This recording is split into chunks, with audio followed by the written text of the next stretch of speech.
look on you.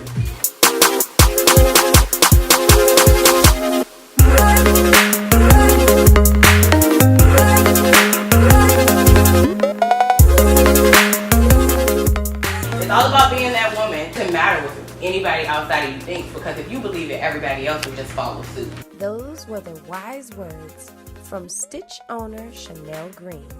And today's a big day for her brand. It's the first time they'll be conducting a commercial shoot. It's all about bringing that confidence out of every woman and letting them understand that individuality is very important for her. This shoot is really right now all about getting people to get the opportunity to see Stitch grow, because I think that's the number one thing with businesses. Like, I want to see people grow. Like, I don't want to just see you, oh, she's just successful. Like, I want to see where you came from, how you're growing. So I'm just trying to give people the opportunity to see the levels and the different levels that I'm getting to in my own personal business. There are levels to any ladder of success. And Chanel's starts at a time where she felt unsure about herself. I was working a 9-to-5. I've been doing banking for about 6 years. So the money's getting bigger and it's getting better. But then I realized, I was like, I'm not happy. Like, why am I doing something that, even though it's helping me financially, is this what I ultimately want to be doing? And then I realized, no, this isn't. So one day I was just like, oh, I'm gonna just start making me some dresses. It was for New Year's Eve. I made a dress. It was velvet and it had this lacy gold print to it. And I was just like, this is what I need to be doing. I started making summer dresses, and then my friends started asking me to make them pieces. So I started making them pieces. And then I was like, okay, well, I can turn this into a business. I am capable of doing that. And then I just, I started to, let me apply for this fashion show. So I started to apply for different fashion shows. My first fashion show was RVA Fashion Week. And that's how I transitioned to start to sell to people. Because people actually were like, yo, can I get this skirt? Where can I get this shirt?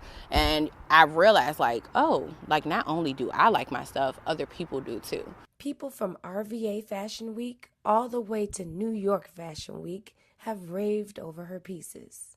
She's ready to even take her designs internationally, but she always makes sure that she reaches back to the people that inspire her the most.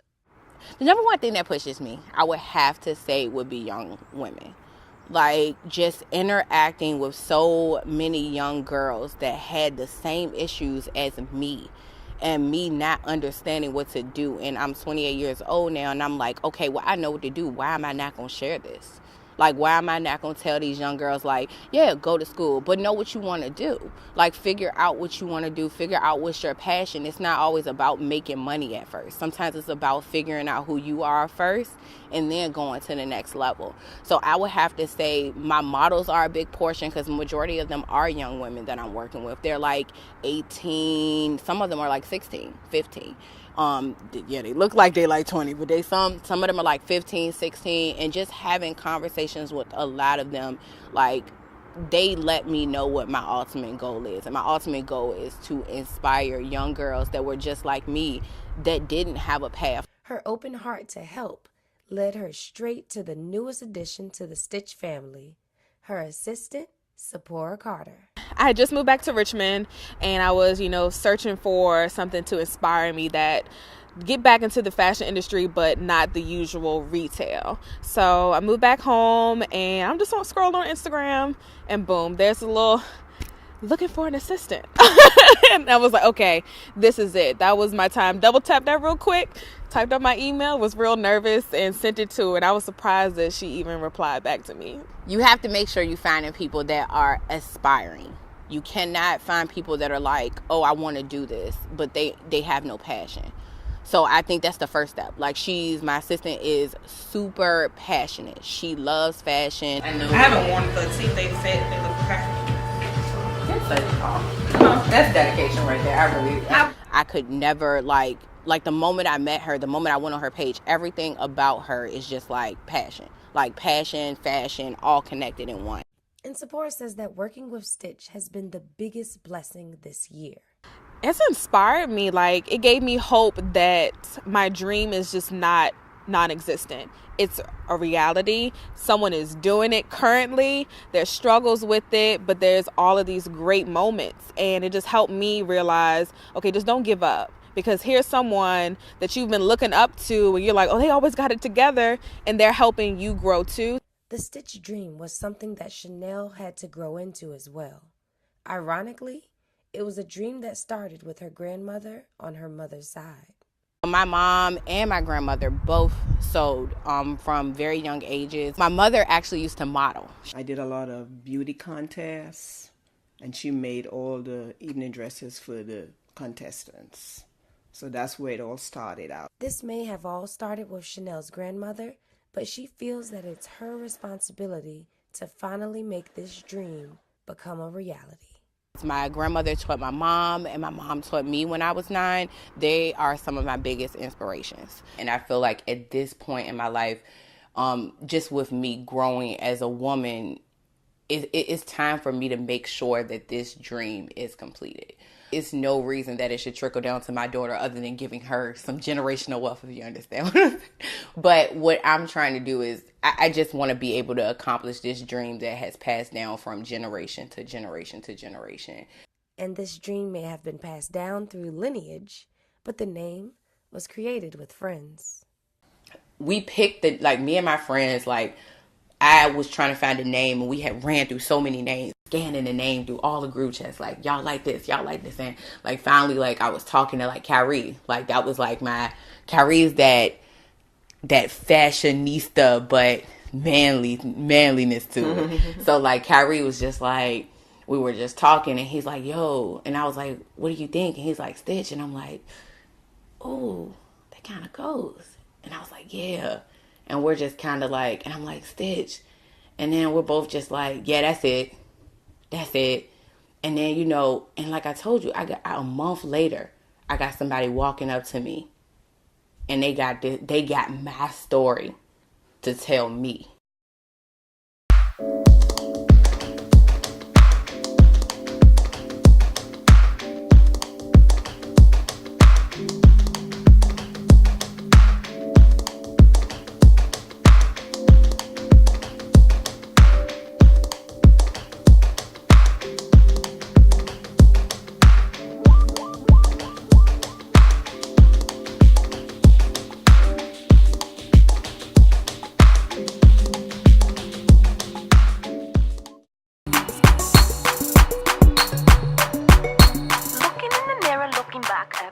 First time somebody ever asked me about it, and it was the most beautiful thing ever, was when I was in a club. And it was super weird because I had went to the bar and I had went to go get a drink, and then when I was coming away from the bar, this young gentleman walked up to me, and he was like, yo, I've been watching your page, and he was like, I really love what you're doing. He's like, you're a designer, your stuff is so dope, right? You're Chanel, right? And I was like, yeah. And he was like, you have the business called Stitch, right? I follow your stuff, it's really dope, and I really like what you're doing, please keep doing it, keep pushing. And then he was like, I really have an awkward question for you, but I really don't want you to feel uncomfortable. I noticed there's stitches down your chest, and I was just wondering if that's why you chose your name. And that was the first time that somebody ever came up to me. And that was one of the times where I realized where Stitch came from. Everything it was just one of those aha God moments where it was just God, you have literally walked somebody into my path to literally let me know what I'm doing is right. That's why I tell people all the time, no matter where you are, God is.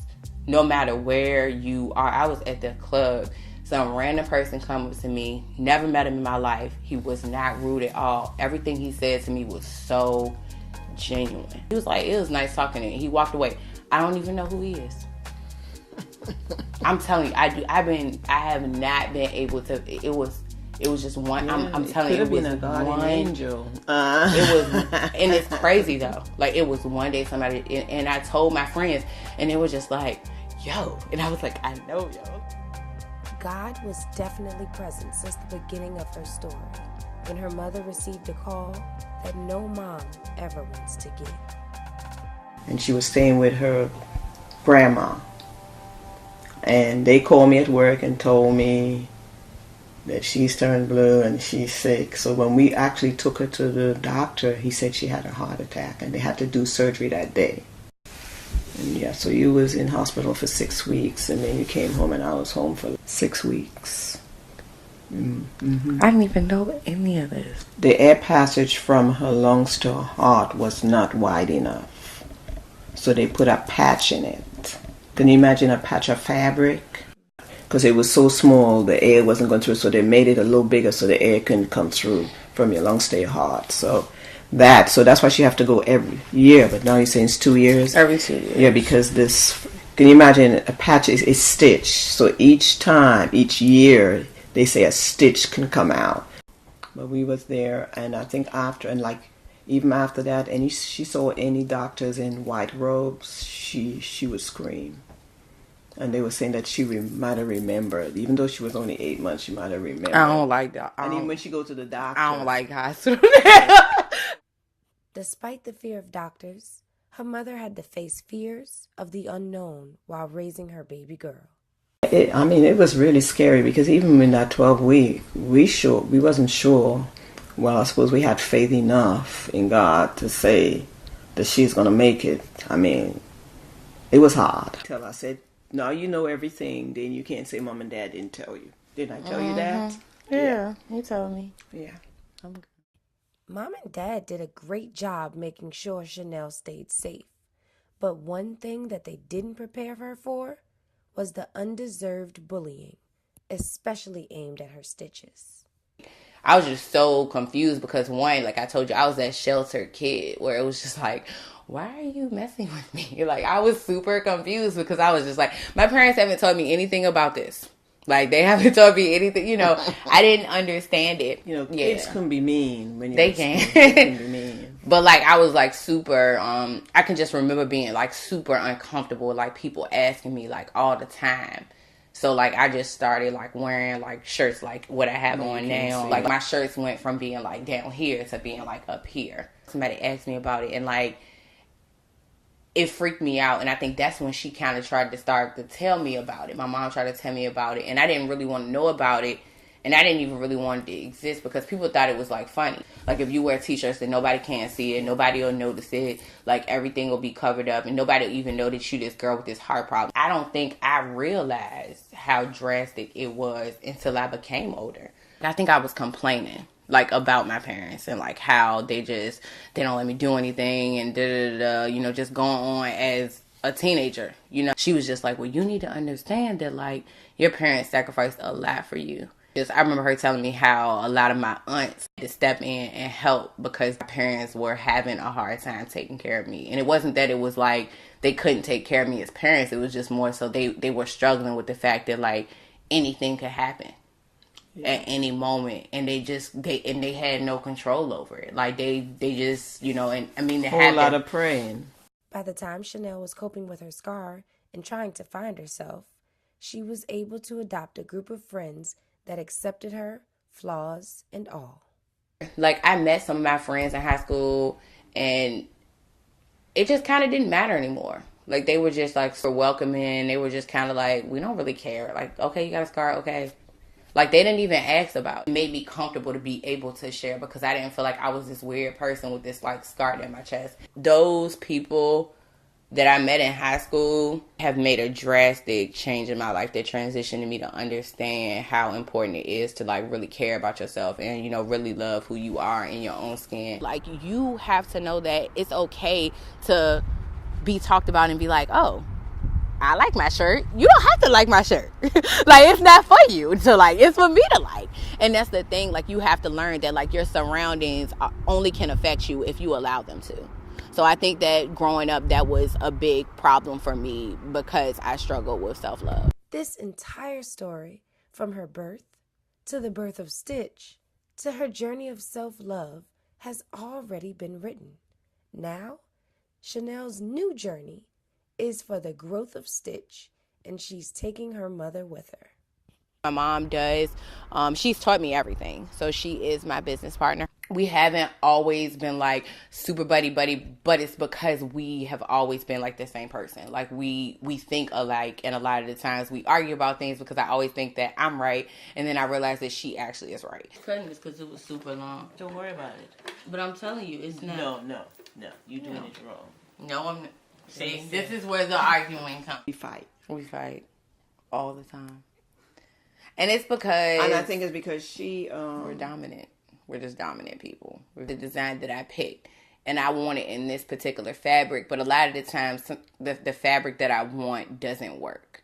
And she knows more about fabric because she knows more about sewing. I mean, she's been sewing for 30 years versus me. 30? It's longer than that, Chanel. Yeah, longer than that. Chanel, it's going to be too heavy. It's not going to work. And I'm like, no, it's going to work. Just do it. Just do it. And she's like, okay, I'm going to do it just like you want it. And then I'll come back and she'll do it. And I'm like, no, this looks bad. Like, it does. This is exactly what I was trying to tell you. It's like when you're doing so much, a lot of the times I'm so overwhelmed.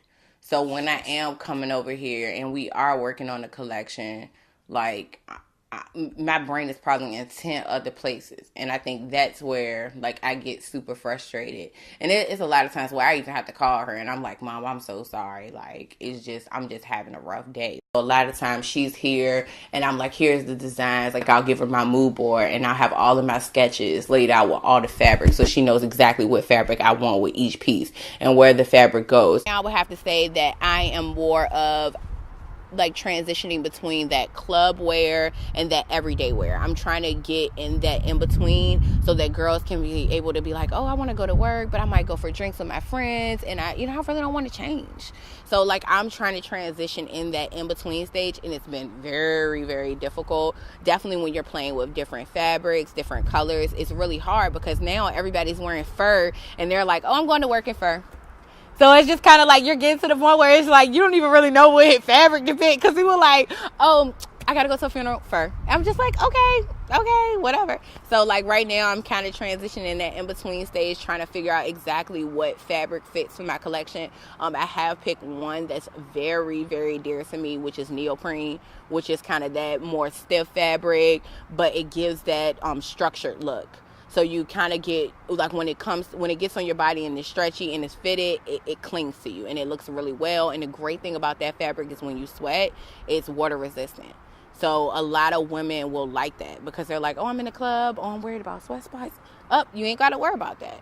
So it's, like, perfect for that type of in-between wear. Like, if you're outside and you're, like, going to a cookout, it's perfect for that type of look. So right now, neoprene has been one of the fabrics that I've picked at this moment, yeah.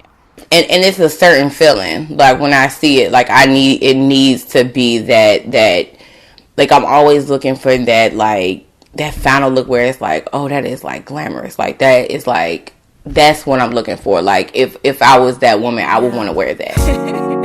It's Friday night, I'm feeling right. Say, tell me where's the party? Just me and my girls, laid back, cool.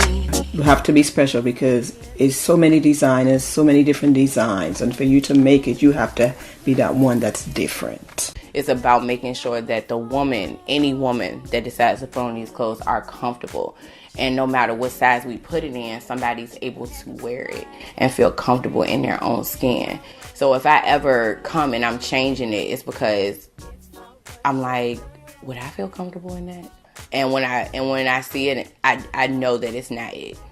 And when I get that feeling, I'm like, okay, we got to start over. Like, she's like, well, I'm not about to sit here. That's where the argument come in. Because she'll be like, I'm not about to take this loose. I just did this exactly like you told me to do. And then I have to go in and I'm like, okay, I'll do everything. And then I have to take it loose. And then I have to do it. And then I have to cut it. And then I have to fix it to the way that I want it. Because she's just like, she's frustrated, which is super understandable. And then it's like, I have to actually stop everything that I'm doing when I have all of these meetings and be like, okay, I got to fit in time. How long was New York? That was 2 weeks. That one was 2 weeks. We had 2 weeks for New York Fashion Week. And how many pieces did we make? 12. I mean, I'm very proud of her to take this on. It's all to her. My mom started it. I did a little bit. And it's a lot of work. And I gave up. So it's good that she's taking it over and wants to take it all the way. And I wish my mom was here to see that. She would be so proud.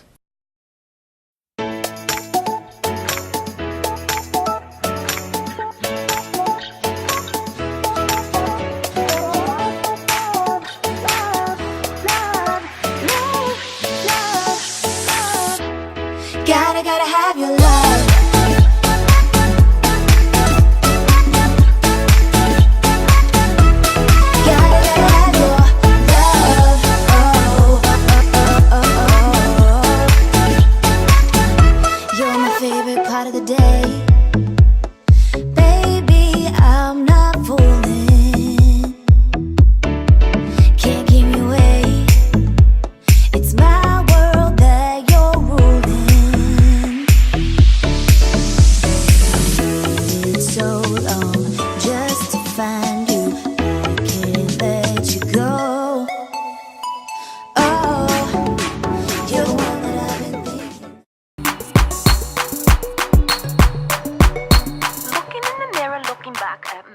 my mom and my grandmother are the reason Stitch even exists. Like, it's my duty as Chanel Green, as a designer, as the owner of Stitch, to make sure that I complete this dream, this goal, and be that ambitious girl and like really follow my dream and make sure that it gets accomplished, which I know it is. My definition of ambitious is to stay focused, be driven, and always be confident. I feel like those are the main 3 things that are important to being a woman and being ambitious about it. Sometimes you gotta repeat stuff back to yourself because you don't realize how great or amazing you are. We kind of downplay ourselves, and sometimes we need to be like, yeah, like you can do this, you can do anything. Beyonce got the same 24 hours as you do, and it's true. Though, like, I'll get stuck and I'm like, yo, this is just too much, it's too difficult, because I don't care what anybody say, this is not easy. I see why people get to the places that they are, and you can lose yourself. But you gotta make sure that you're staying in touch with who you are as a person, and just make sure you're reaching the goal. You're not changing who you are, you're just reaching the goal.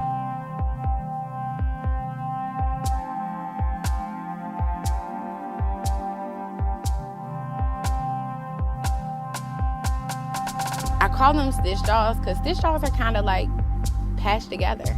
It's kind of a person that has had all of these experiences, but they're still beautiful. Like, it doesn't make them any different than any other woman. Like, it just makes you an individual. That's why. Just transitioned into this bigger thing for me. Like, I was like, do you realize everything is stitched together to make this amazing masterpiece? Like, everything. Like, your personality, your experiences, everything that you add into your life is literally being stitched onto your body. Even the clothes that you wear. You have to learn how to do it from somebody. And I think a lot of times women and black women think that you can't be under someone.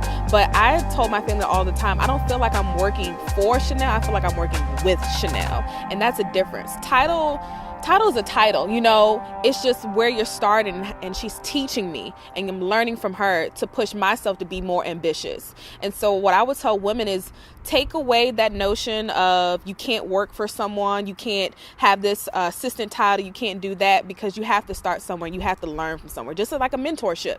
Give it a different name if you need to, but it's the same thing at the end of the day. It's the exact same thing. Wherever I lack, she's there to encourage me, and the same thing for her.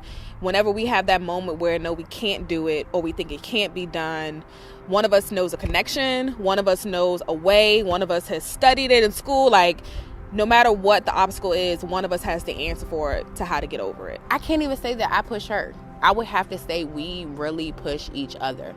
Like, I mean, she's my assistant, but I can't even really say that. Like, she is a friend.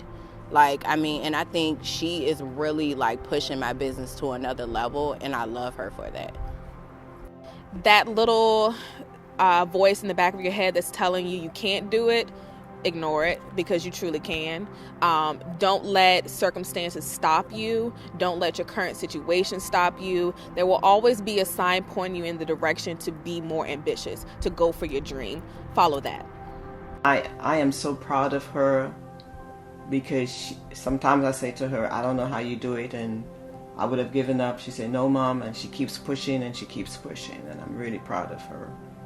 Whether your purpose was stitched to your heart at birth or just fell in your lap, your dreams are valid. Chanel may have struggled as a child, bearing the wounds that life brings, but she always persevered and continues to stitch her purpose into each garment her hands touch. For this reason, she is undeniably an ambitious girl.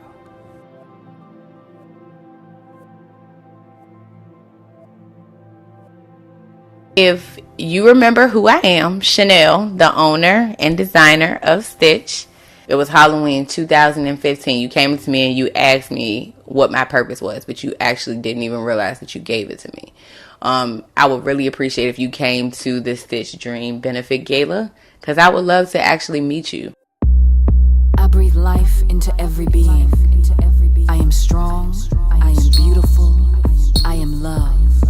Who am I?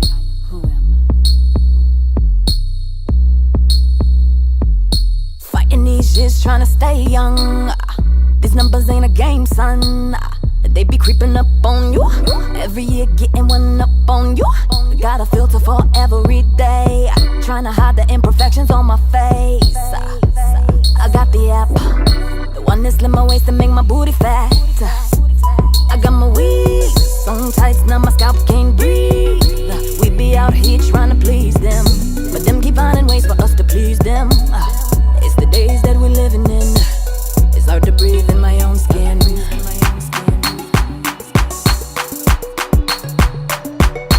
Looking in the mirror, looking back at me. Black, don't cry. Now bring the beat back. I am woman.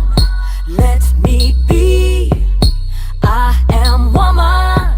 Stop trying to make me your kind of pretty. I am woman. Strong and free. Age don't matter, size don't count. The color you see and my hair don't determine the woman I'm supposed to be. I'm a strong black woman, and I cannot be intimidated. Mighty woman. Because I'm not a male, I am not going to get the blessings of the power structure in this country. Strong woman. 20 got my ears soaking wet. 30 got me working up a sweat. 40 I'm a woman, now I'm grown. The juice I produce make 'em moan. Without me you would never come to be. I gave birth to the world, you could never mold me. The numbers don't lie.